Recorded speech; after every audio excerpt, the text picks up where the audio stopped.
आज हम एक ऐसी स्टोरी की गहराई में उतरने वाले हैं जिसने रिश्तों की पवित्रता, विश्वास और प्यार के हर मायने को तार-तार कर दिया है।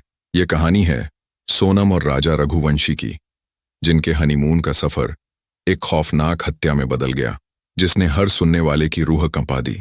शादी का बंधन और एक अजनबी रिश्ते की शुरुआत। हमारी कहानी की शुरुआत होती है 11 मई को मध्य प्रदेश के इंदौर में, जहां सोनम की शादी राजा रघुवंशी से होती है। राजा एक सफल ट्रांसपोर्ट कारोबारी थे। उनका परिवार इंदौर के प्रतिष्ठित परिवारों में से एक था। राजा अपनी मेहनत और ईमानदारी के लिए जाने जाते थे। यह एक अरेंज मैरिज थी, लेकिन राजा के परिवार ने सोनम को दिल खोलकर अपनाया था। शादी की रस्में पूरी हुईं, जश्न मना और राजा सोनम ने एक नई जिंदगी की शुरुआत की। परिवार के सदस्य इस नए जोड़े के भविष्य को लेकर काफी उत्साहित थे। शादी के बाद 9 दिन बीत चुके थे। नए घर में सोनम ने अपनी जगह बनाना शुरू कर दिया था। हनीमून की जिद और एक शातिर दिमाग का खेल, सोनम ने अचानक हनीमून का प्लान बनाना शुरू किया। उसकी नजर में मेघालय एक खूबसूरत और अनोखा ठिकाना था, लेकिन राजा अपने बिजनेस कमिटमेंट्स और शायद कुछ अनिच्छा के कारण हनीमून पर जाने के इच्छुक नहीं थे। उन्होंने सोनम को समझाने की कोशिश की कि बाद में कभी कहीं और चलेंगे, लेकिन सोनम की जिद पक्की थी। उसने खुद ही मेघालय के लिए टिकट बुक किए, सारी तैयारियां की और राजा को इस सफर पर जाने के लिए मजबूर कर दिया। राजा को यह नहीं पता था कि यह हनीमून का निमंत्रण नहीं, बल्कि एक सुनियोजित जाल था। एक ऐसा जाल जिसके बुने जाने की शुरुआत शादी से पहले ही हो चुकी थी। सोनम अकेले ही नहीं जा रही थी, उसके साथ परछाई बनकर 4 सुपारी किलर भी चल रहे थे।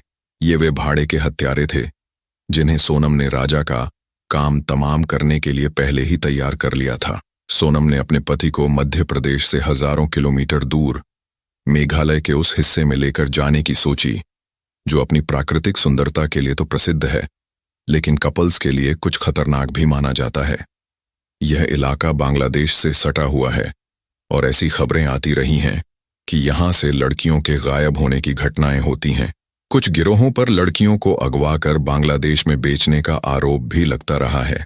सोनम ने शायद इसी बॉर्डर एरिया को अपने मंसूबों को अंजाम देने के लिए चुना था, ताकि बाद में आसानी से इल्जाम किसी गिरोह पर डाला जा सके। खूनी यात्रा की शुरुआत 22 मई की सुबह से रात तक 22 मई को सोनम और राजा मेघालय के खूबसूरत मावल क्याट गांव पहुंचे। उन्होंने वहां के प्रसिद्ध लिविंग रूट ब्रिज देखने का फैसला किया और एक स्कूटर किराए पर लिया। इसी दौरान सोनम ने एक स्थानीय गाइड को भी बुक किया। राजा, सोनम और गाइड के साथ साथ वे 4 सुपारी किलर भी उनके पीछे पीछे चलने लगे। राजा इस बात से पूरी तरह अनजान थे। उन्हें लगा कि ये 4 लोग भी पर्यटक हैं जो उन्हीं के साथ आगे आगे चल रहे हैं। ये चारों आपस में हिंदी में बातचीत कर रहे थे, लेकिन उनकी बातें इतनी धीमी और गुप्त थीं कि गाइड को भी कुछ समझ नहीं आया।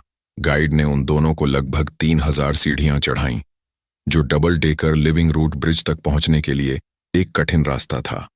ये ब्रिज वास्तव में एक इंजीनियरिंग चमत्कार है, जिसे पेड़ों की जड़ों को गूंथ-गूंथ कर खासी समुदाय के लोगों ने बनाया है। राजा और सोनम ने इस अद्भुत ब्रिज को देखा, उसकी सुंदरता को निहारा और कुछ तस्वीरें भी लीं।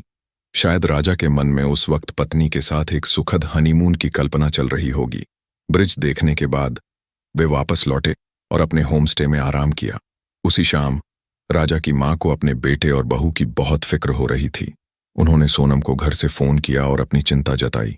फोन पर हुई बातचीत में सास ने सोनम से पूछा कि क्या उसने व्रत के लिए कुछ खाया।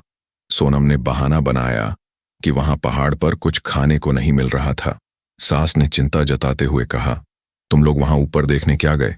वो तो अंदर है, पहाड़ के अंदर। मैंने तो मना किया था, वहां खाना भी ठीक नहीं मिलता। काफी बुलवाई तो आधा मग दूध था और उसमें 2 गिलास पानी मिला दिया। सास ने यह भी कहा, मैंने बोला था घर से राशन पानी ले जाओ, रास्ते में कोई पेपर नहीं मिलेगा।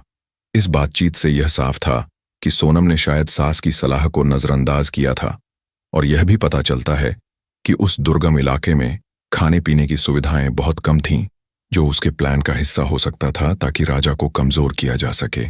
30 मई राजा का अंतिम सफर और साजिश का खुला खेल। 22 मई की रात गुजर गई और आ गई 23 मई, वो काली तारीख जिस दिन राजा रघुवंशी गायब हो गए।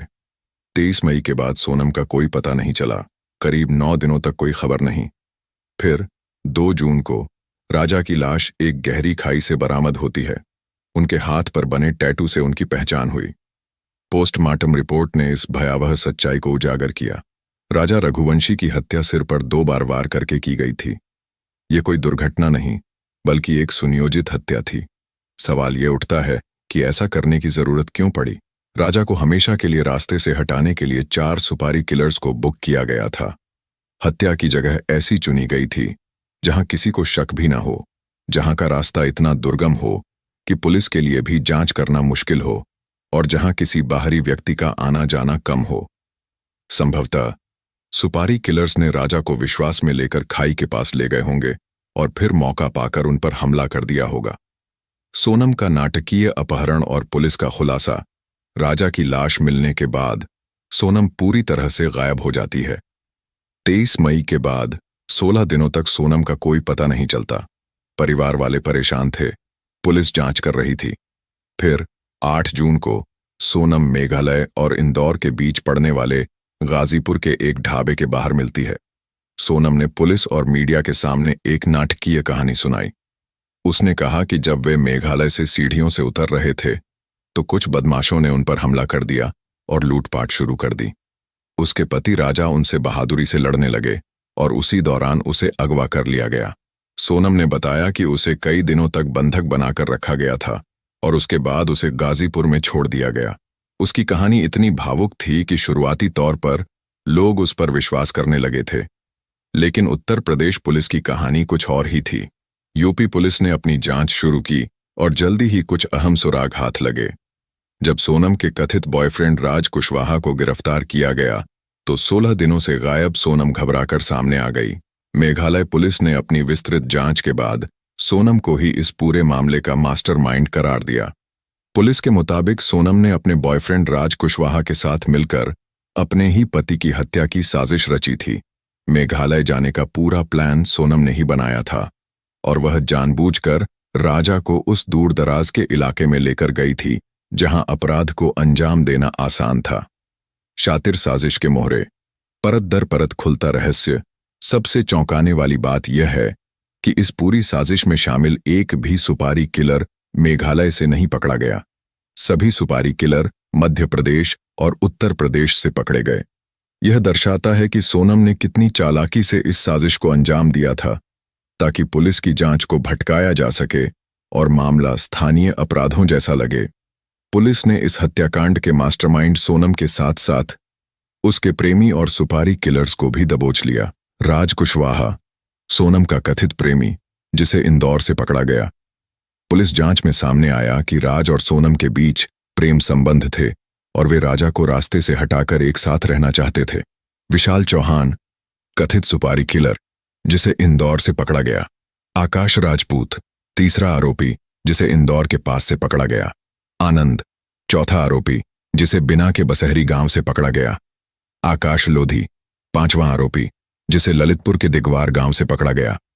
पुलिस के मुताबिक इस पूरी साजिश की सूत्रधार सोनम ही थी।